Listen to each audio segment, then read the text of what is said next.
네, 안녕하세요. 아토존 논술 김법성입니다. 제가 영상으로 인사를 드리게 됐네요. 이번 여름방학 때 고3 학생들 어떤 식으로 수업할지 제가 따로 전화도 드리고 해야 되는데 이렇게 영상으로 대신 안내 말씀드리도록 하겠습니다. 여름방학 고3 학생들한테 가장 중요한 시기입니다. 수능도 중요하고 논술도 중요하고 입시에 있어서 가장 중요한 시기가 아마 여름방학이 아닐까 싶은데요.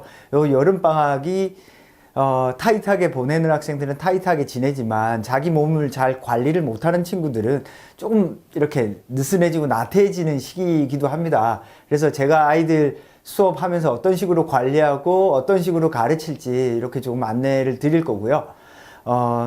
여름방학을 이렇게 잘 보낼 수 있도록 적극 이렇게 노력을 할 생각입니다.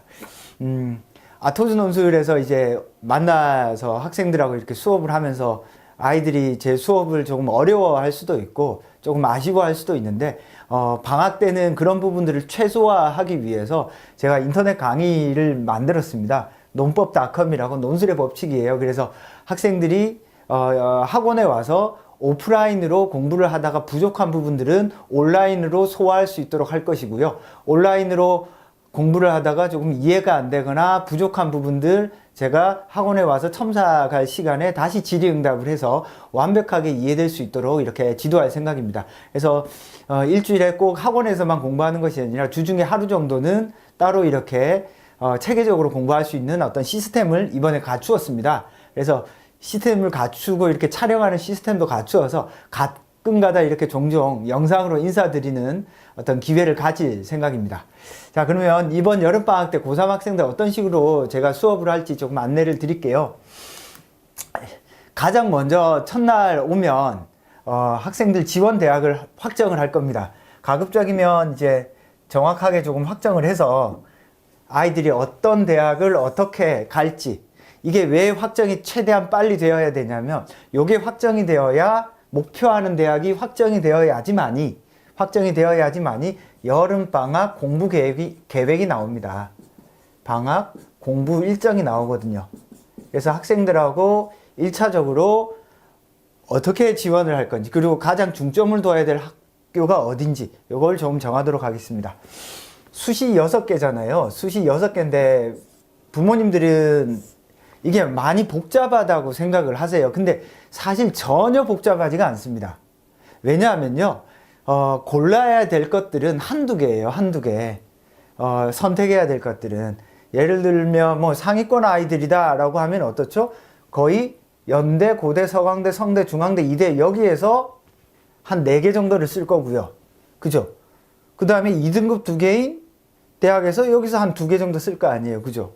그 다음에 한 2등급에서 3등급 나온다? 그러면 어떻죠? 여기 고대, 성대, 중앙대 여기 한 2가지 정도 쓰고, 그 다음에 여기 4개 아마 이렇게 쓸 겁니다. 근데 2등급에서 3등급 나오는 학생들은 수능 실전에서 최저를 맞출 수도 있고 못 맞출 수도 있잖아요. 그래서 최저 못 맞추는 케이스들이 많이 생각하니까 최저 없는 대학에 1개 아니면 2개 이런 식으로 넣게 되어 있습니다. 그래서 복잡하게 생각을 하시지 마시고요. 어딜 써야지 이렇게 막 우왕좌왕 하시지 마시고, 제가 시험 일정에 대한 어떤 시간표를 학생들한테 나눠줄 텐데 그걸 보면 시험 날짜라든지 이런 것들이 조금 정해져 있습니다. 이미 다 나와 있잖아요. 그래서 시험 날짜를 보고 겹치는 것, 겹치지 않는 것 이런 것들을 조금 나누어서 생각을 하시면 되겠습니다. 그래서 상위권 학생들일 경우에는 어떻게 하냐면, 상위권 학생들일 경우에는 여기에서 일단 대학 하나를 잡아야죠. 1, 2번에서 하나 내가 메인으로 삼아야 될 대학 하나, 마찬가지로 여기에서 메인으로 삼아야 될 대학 하나, 2등급 2개를 요구하는 대학들입니다. 그죠? 요거는 2등급 3개 이렇게 좀 잡아놓고 준비를 하셔야 됩니다. 그 다음에 2등급 3등급에 나오는 친구들은 여기 위에서 하나, 마찬가지로 여기 밑에서 하나, 이런 식으로 여름방학 때 한 2개의 대학 정도, 2개 대학의 논술 문제를 완벽하게 마스터한다라는 생각으로 제가 수업을 할 생각입니다. 그래서 2개 대학 정도의 논술 문제를 완벽하게 소화를 하고 나면 아이들이 조금 자신감을 얻어요. 그러고 나면 공부가 좀 힘있게 진행이 된다는 거죠. 근데 두 개 대학을 이렇게 마스터하지 않고 이렇게 예를 들어서 하루는 연대 썼다, 하루는 고대 썼다, 하루는 막 이렇게 막 복잡하게 쓰면 어느 하나도 제대로 정리가 되지 못하는 경우가 발생할 수 있습니다. 물론 학생에 따라서는 그렇게 써도 아무런 문제가 없는 경우도 있는데 최근에 학생들의 특징들이 논술에 대해서 잘 이렇게 적응이 잘 안 되어 있습니다. 이전보다. 따라서 최대한 빨리 지원할 대학에 조금 정확하게 적응하는 것. 그래서 여름방학에 이제 큰 목표라고 하면 두 개 대학에 내가 지원할 목표할 대학의 두 개 대학을 완벽하게 이렇게 마스터하자. 조금 자신감 가질 수 있도록 이렇게 여름방학 수업을 진행할 생각입니다. 학생들에 따라서는 뭐 여기에 중점인 대학도 있을 거고 위에가 중점인 대학도 있을 텐데 수업을 하는 과정에서 반드시 학생들에게 목표하는 대학에 대한 어떤 쓰기 문제를 하나 과제로 줄 생각입니다. 그래서 수업 시간에 하나 쓰는 것, 과제로 쓰는 것 이렇게 두 개가 나간다라고 생각을 하면 되고요. 주된 어떤 써야 될 문제들, 내가 목표로 하는 대학임을 절대 잊지 않도록 수업을 할 생각입니다. 자, 수업의 어떤 내용적인 측면에서 조금 보면요. 일단 논술 공부는 1차적으로 대학에서 발표한 자료가 가장 중요합니다. 그래서 학생들한테 각각의 대학에서 발표한 자료들이 어떤 포인트, 채점 포인트가 무엇이고 어떤 것들을 정확히 숙지해야 되는지, 대학이 정확하게 요구하는 건 뭐고 그 대학에 어떤 채점 포인트를 가지고 있는지 이걸 정확하게 숙지시킬 거고요. 그래서 첫날 아이들하고 일정표를 조금 짤 겁니다. 대략 한 4주에서 6주 정도간에 아이들이 어떤 문제를 쓰고 어떤 과제를 해야 되는지 그래서 일정표를 짜서 학생들한테 나눠줄 것이고 저 또한 그걸 가지고 아이들한테 이제 나누어줄 문제들을 준비를 해 놓을 예정입니다. 목표 대학 과제가 있습니다. 목표한 대학을 정했으면 목표하는 대학에 과제를 주고 그 과제를 반드시 조금 썼으면 좋겠어요. 그래야지 최대한 빠른 기간에 논술 문제에 익숙해집니다. 그래서 어떤 대학의 문제가 조금 익숙해지고 나면 그 다음 대학으로 넘어가고 이런 식으로 한 대학 한 대학을 조금 클리어해 나가는 방식으로 하는 게 좋고요. 대학의 논술 문제들이 크게 정답이 이렇게 딱 정해져 있는 문제와 정답이 여러 개가 있는 문제가 있습니다. 여러 개가 있는 문제가 있는데 대략적으로 아이들에게 두 대학을 정할 때 여기 하나 여기 하나로 이렇게 조금 나누어서 줄 겁니다. 따라서 그 대학을 공부하더라도 나중에 원서 접수하는 기간에 앞에 잠깐 보시면 원서 접수하는 기간에 보면 이렇게 뭐 바뀔 것 같지만요. 한 대학 정도가 바뀔 뿐입니다. 그래서 9월 모평이나 모평 전후로 이렇게 원서 접수인데 그 한 대학이 왔다 갔다 하는데 만약에 목표하는 대학이 바뀌더라도 조금 더 적응할 수 있도록 할 생각이고요. 그래서 대학에서 발표한 자료를 정확히 숙지시키고 그 대학의 채점 포인트가 무엇인지를 알려드리는 방향으로 수업을 진행을 할 거고요. 그 다음에 필수 문제. 학생들이 가끔 이제 착각하는 경우가 있는데요.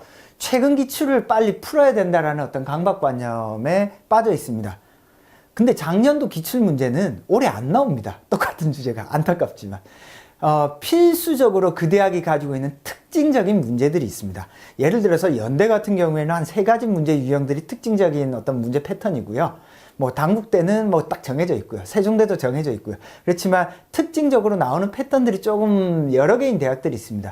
반드시 그 대학의 특징을 담고 있는 전형적인 문제를 풀어보는 것이 좋습니다. 그래서 반드시 풀어보아야 할 문제들을 조금 방학 때 풀게 시킬 겁니다. 그래서 학생들이 이 대학의 이 문제를 완전히 마스터를 하면 이 대학의 자신감을 조금 가질 수 있도록 이런 문제들은 반드시 고쳐쓰기까지 완성을 해서 퍼펙트한 글을 쓰셔야 되겠다. 무슨 뜻인지 아시겠죠? 그래서 제가 요거 아이들한테 고쳐쓰기는 조금 필수 문제 같은 경우는 고쳐쓰기는 많이 강조를 할 겁니다. 수업 듣기 전에 먼저 써보기. 이건 무슨 말이냐면요. 학생들이 여름방학 때 내가 논술에 아직까지 조금 약해요. 뭐 이런 느낌을 가지고 있다고 하더라도 이제는 무조건 써야 됩니다. 이제는 쓰기 자체가 익숙해지지 않으면 안 돼요. 그래서 말이 되건 안 되건 주어진 시간 안에 무조건 끝까지 완성하는 습관을 조금 들이는 것. 그래서 딱 앉으면 시험이다. 집에서 공부할 때도 마찬가지입니다. 딱 앉으면 그냥 시험이다. 2시간 안에 무조건 써야지. 뭐 고되면 100분 안에 무조건 써야지. 뭐 이런 생각을 가지고 글을 쓰셔야 되겠다. 자, 첨삭은 따라서 완성된 글을 제대로 첨삭받는 것이 필요합니다. 근데 학생들 같은 경우에는 글을 주어진 시간에 다 못 쓰잖아요. 그러면 꼭 한 뭐 2분의 1, 4분의 1, 3분의 1, 요 정도 쓰고 첨삭받는 것보다 반드시 끝까지 쓰고 첨삭받는 것이 훨씬 좋습니다. 물론 때에 따라서 학생들의 경우에는 야, 너는 조금 천천히 써도 되겠다, 이런 학생들이 있을 수 있는데요. 조금 급하게 쓰는 학생들이 있습니다. 그런 친구를 제외하고는 반드시 끝까지 완성하는 것이 좋겠습니다. 그 다음에 해설 강의. 제가 이제 해설 강의를 할 때는 이렇게 써야 돼가 아니라 어떤 식으로 사고해야 되는가를 설명을 합니다.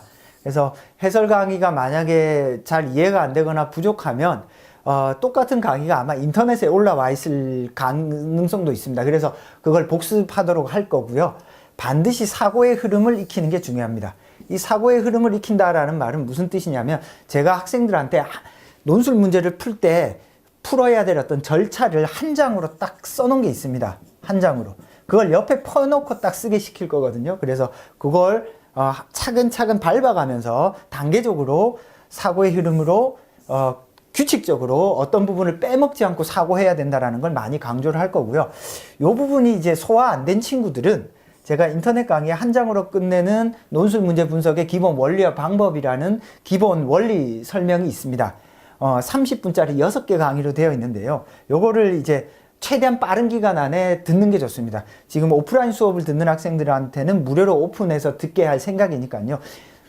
모호했던 어떤 논술 문제를 푸는 방법들 있죠. 요것들이 이 강의에는 한 장으로 간명하게 정리될 수 있어서 아마 큰 도움이 될 겁니다. 답안 분석. 그래서 학생들의 답안을 만약에 아이들이 조금 여러 명 모여 있으면 아이들이 쓴 글들을 같이 이렇게 조금 분석을 할 거고, 예시 답안도 분석을 할 생각입니다. 이제 해설 강의도 좀 중요하긴 한데요. 해설 강의와 그것이 실제로 글로 어떻게 나타나는지. 그래서 방학 때는 예시 답안 분석과 학생 답안 분석, 그래서 합격 답안의 특징, 이런 것들을 조금 정확하게 분석해서 이런 글들이 어떤 면에서 조금 합격을 하게 됐는지, 어떤 면의 강점이 있는지. 근데 요거는 조금 조심하셔야 될 게 있습니다. 이런 답안 분석의 강의는 그렇게 안 쓰면 떨어진다라고 착각을 하는 경우가 있는데, 그래서 요 답안 분석할 때는 나올 수 있는 수많은 답안들 중에 하나를 내가 분석을 하는 거지, 이렇게 써야만 합격한다라는 걸 뜻하는 것이 절대 아닙니다. 그래서 사실 이런 수업의 방법은 학생들의 입장에서는 쉬운데요. 학생들이 좀 더 깊이 있는 글을 쓰는 데는 별로 좋지가 않아요. 다만 이제 논술이 조금 낯설고 어떤 식으로 써야 될지 방향을 못 잡는 친구들한테는 이런 방식의 수업이 좋습니다. 알겠죠? 그래서 방향 설정을 하기에는, 방향 설정을 하는 데는 요게 좋고, 방학 동안에는 최대한 빨리 어떤 괜찮은 답안들의 어떤 구조나 패턴들이 어떤 건지를 익숙하게 하는 게 조금 도움이 될 것 같아서 답안 분석 시간을 반드시 가질 생각입니다. 자, 그 다음에 연습 문제는요, 필수 문제와 유사한 문제를 써볼 텐데, 아까 말씀드린 과제입니다. 과제로 연습 문제를 줄 텐데, 학원에서 쓴 문제를 주거나 쓴 문제와 유사한 문제를 다시 한번 집에서 연습하도록 하게 하거나, 아니면 목표하는 대학을 과제로 쓰거나, 그렇게 할 생각입니다. 참고로 말씀드리면, 목표하는 대학의 과제로 쏘면요, 제가 첨삭 시간에 다 2가지 글을 다 첨삭을 할 겁니다. 그래서 학생들이 부족한 부분들을 최대한 보완할 수 있도록 할 거고요. 해설 및 첨삭, 항상 학생의 사고 과정을 저는 첨삭을 합니다. 글이 뭐 제시문을 독해를 잘했네 못했네 이런 건 사실 덜 중요해요. 쓰는 순간에는 내 글이 어떤 식으로 사고를 해야 되는데 그 사고를 못한 부분을 조금 지적하는 방향으로 할 거고요. 반드시 하셔야 될 것이 있습니다. 이거는 학생들한테도 매년 강조하는, 7월에 매년 강조하는 건데요. 나만의 논술 노트를 반드시 조금 만들어 놓고, 내가 자주 저지르는 실수는 매번 메모를 해 두셔야 됩니다. 그래서 한 장으로 정리안을 펴놓고 어떤 부분의 사고를 내가 빼먹고 매번 글을 쓰는지를 반드시 메모를 해두고, 시험 치러 갈 때 제일 중요한 게 나만의 논술 노트와 어떤 글이냐면 자신의 글입니다. 자신의 글. 요 2가지가 가장 중요합니다. 그 중에서 잘 쓴 글, 이 2가지를 시험장에 가지고 가서 복습을 하는 거예요. 무슨 말인지 알겠죠? 그래서 나만의 논술 노트와 자신의 글을 가지고 완성하는 것이 이제 여름방학의 목표입니다. 완전 정보. 그래서 대학이 무엇을 요구하는지 정확히 숙지할 때까지 어떤 학생은 사실 한 3회 정도에 끝나는데 어떤 학생들은 4, 5, 6, 7을 해도 안 되는 경우가 있습니다. 그래서 하나의 대학을 가급적이면 조금 끝내는 것. 만약에 그 정도로 잘 안 되는 친구들은 조금 쉬었다가 다시 한 번 더 하면 다시 눈에 들어오기도 합니다. 그래서 이렇게 연습 문제를 제가 과제로 조금 줄 거고요. 반드시 학생들한테 이제 글을 쓸 때 무엇을 보여줄 것인가에 대해서 고민하면서 쓰라고 합니다. 사고력이 드러내는 글, 전략을 정확히 설정해서 이게 시험임을 잊지 말고 정확히 보여줄 것과 필요 없는 것들을 버려야 된다는 걸 정확히 강조를 할 거고요. 다른 학생들은 어떻게 쓰는지 글을 보면서 조금 좀 탁월하게 쓰려면 어떻게 해야 되는지. 이것도 하나의 방법인데요. 대다수 학생이 어떻게 쓸 것인지를 고민하고 그 반대로 쓰면 의외로 좋은 글이 나옵니다. 그래서 대학별 완전 정복을 할 것이고요. 자, 이런 방식으로 이제 7, 8월 여름방학 수업을 할 겁니다. 7, 8월 여름방학 수업에서 학생들이 부족한 부분을 최대한 보완하고 자신이 가지고 있는 어떤 강점들을 극대화시킬 생각인데요. 아마 여름이라서 아이들의 어떤 공부 리듬이나 수능 공부량, 사탐해야 되고 이런 것들을 시간 조율하기가 조금 어려울 겁니다. 이게 조금 어려울 수도 있는데 제가 학생들하고 조율을 해서 최대한 능동적이고 효율적인 방법으로, 그렇다고 해서 이제 논술을 미친 듯이 많이 하면 다른 공부에 방해가 되니까 학생의 어떤 입장에서 수시 전략을 어떤 식으로 가져갈 때 가장 효과적이고 안정적이고, 그리고 수능 공부는 어떤 식으로 배분하는 것인지를 첫 시간에 조금 상담을 하고요. 그 상담을 토대로 이제 공부랑 과제랑 이런 수능 공부량이랑 이런 것들을 정확히 알려주도록 하겠습니다.